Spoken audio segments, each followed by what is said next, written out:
Relativity, the idea that everything is relative, right? Relative to your perspective, your upbringing, your age, your place, and orientation in space and time. Except that plenty of things, in fact, perhaps most things, aren't relative. For example, George Washington was the first president of the United States. World War I happened before the movie Star Wars was made, this picture shows 3 apples, and so on.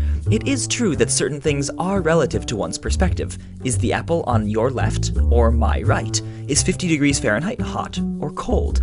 Is a car fast or slow? Big or small?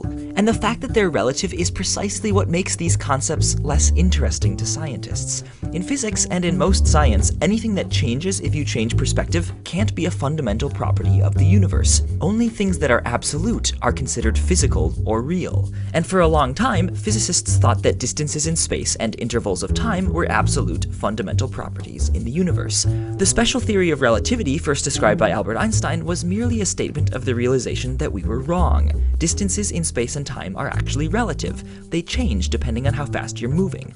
But more importantly, Einstein also described several quantities related to space and time which are absolute. The distance between 2 events in space-time, the energy momentum of an object, and of course, the speed of light.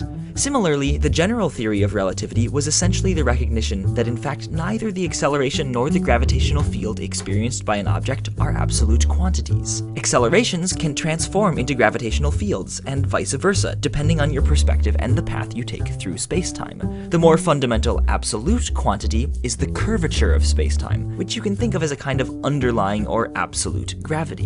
Special and general relativity are, at their core, not about what's relative. They're about what's real, irrespective of perspective. If everything were relative, then there could be no science, no laws, no justice, just opinion. Science exists because it turns out there are absolutes in the universe, truths which are the same regardless of your perspective.